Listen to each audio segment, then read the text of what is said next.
Hello, everyone, and welcome back to another episode of Acupuncture is My Life.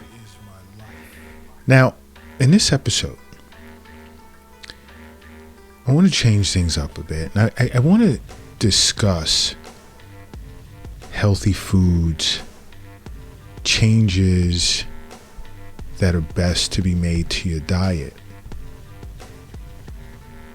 And I mean, these are more so heart healthy foods that are good for your heart. And you need to add them to your diet. But I don't like using the word add simply because some individuals will interpret it as, okay, I eat pizza, McDonald's, donuts, Dunkin' Donuts, Starbucks.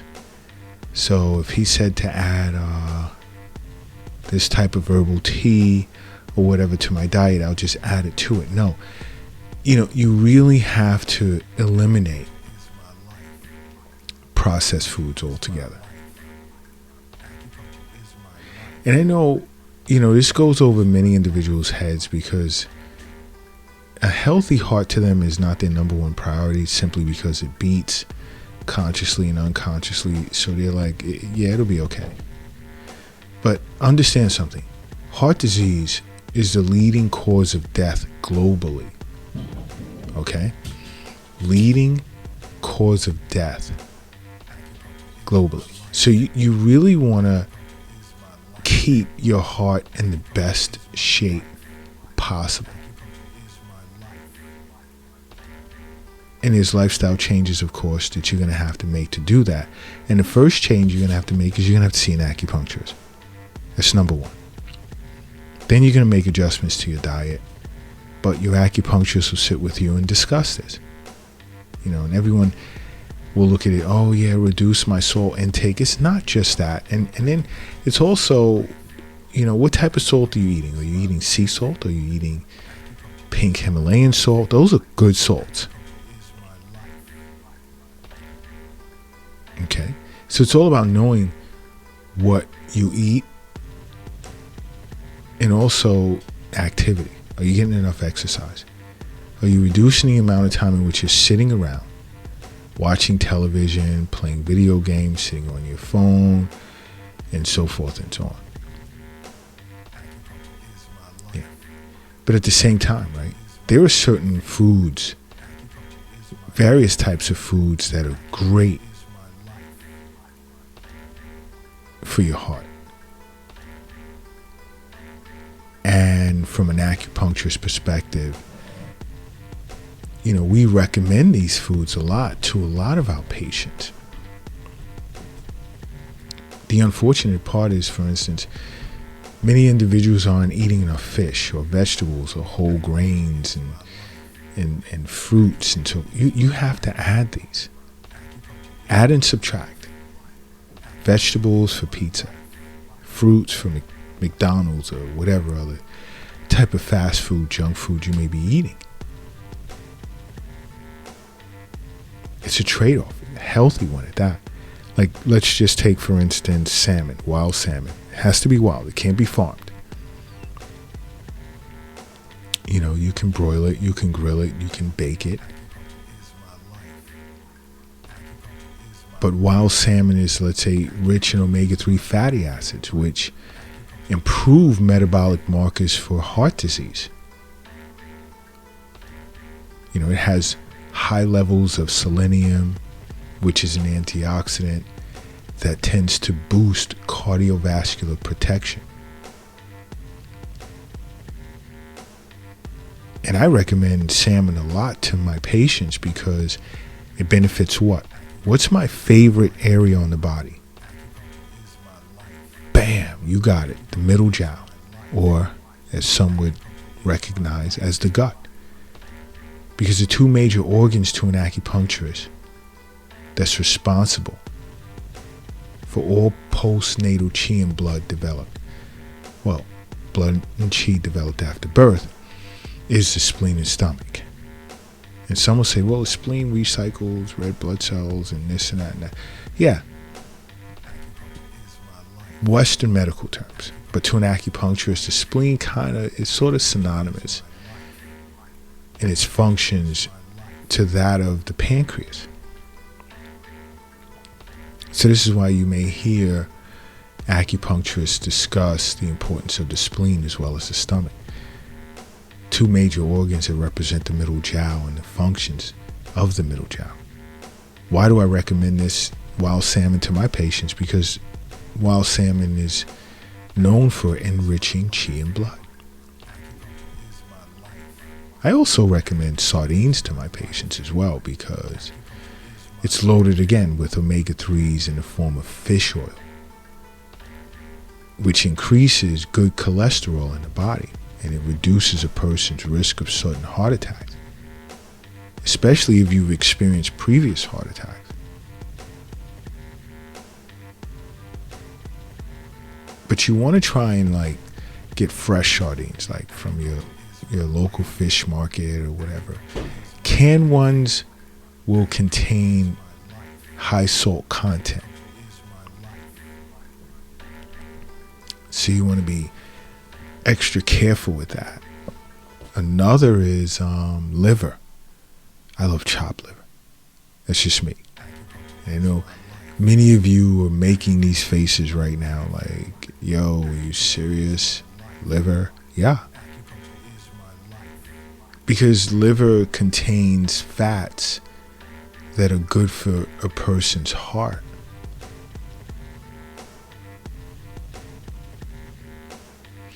And primitive human beings used to eat an entire animal, but they focused on the liver because it contained lots of fats that are healthy. Now, do I have a history of recommending liver to my patients? No. No, I don't. And I'll say that. But try it. My opinion, it can't hurt. You know why? Because health is wealth. That's what a wealth is. In you. It's not in a bank. It's not safe. It's not in an app on your phone. It's not in a cryptocurrency account. The wealth is in you. The wealth isn't in your wallet. It's not in your purse. It's not in your pocket. It's not under your mattress. It's not under the doghouse in the backyard. Nor is it in a shoebox in the closet. And not just myself, but pretty much every other acupuncturist out there knows this.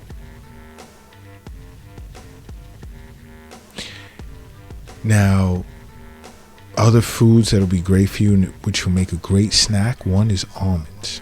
Again, loaded with omega-3 fatty acids, rich in fiber, vitamin E, as well as folate.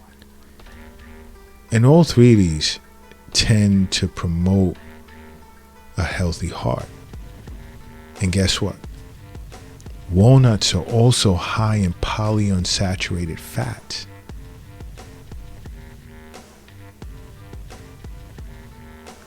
See, an acupuncturist, and I recommend certain types of nuts to my patients all the time. An acupuncturist understands that walnuts benefit both the kidneys and the lungs because it strengthens both the kidneys and the lungs. It lubricates the large intestine. It reduces inflammation. It alleviates asthma and pain. And see, you get to learn this all through an Eastern Nutrition consultation session with an acupuncturist. This is why I say, along with seeing your physician on an annual basis, you should be making regular wellness visits with an acupuncturist. You really should. Another I recommend a lot is chia seeds. Much benefits to eating chia seeds. Just a spoonful. I'm talking about a tablespoonful. I usually put 2 tablespoons in my fruit juices, fruit smoothies. But just 1 tablespoon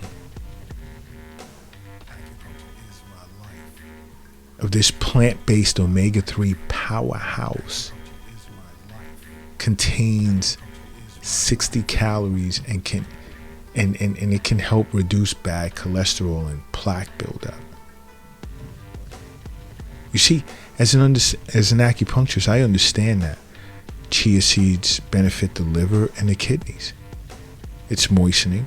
It relieves constipation. It reduces nervousness. It can treat insomnia. It can improve mental focus and more.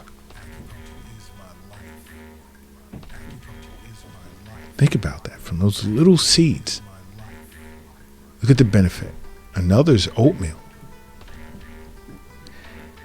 Now, I don't eat oatmeal as much as I used to, meaning like every day previously, since I really started juicing more just as a breakfast meal. And there's certain ways to juice to really get a bang, like health-wise. But you can sit with an acupuncturist and they'll discuss that with you. But oatmeal is great. I only eat it now 3 times a week, but it's great. It's great for reducing cholesterol. And make sure you don't get the processed kind, because it's loaded with sugar. But an acupuncturist understands, and I recommend oatmeal to some of my patients because I understand it benefits the stomach, the spleen, the kidneys, the heart, the lungs, the large intestines. You see, oatmeal tends to build stamina as well as warmth. And it also serves as a chi and blood tonic. It stabilizes blood sugar, and it can soothe the digestive as well as the nervous system. Yes. Look at the benefits from that. You can add some fruits to it. Raisins, strawberries, banana slices, even blueberries. Tastes great. And speaking of blueberries are great for you too. Loaded with resveratrol, which is a powerful antioxidant, as well as is loaded with flavonoids, which is another antioxidant that can help prevent coronary disease. Like I said, you can put it in your oatmeal. I tend to put it in a smoothie. There's several ways you can enjoy blueberries. But if you're concerned about heart health, you want to focus on strengthening your heart or having a healthy heart, simply make acupuncture a part of your life, okay? Because acupuncture is my life. What's yours?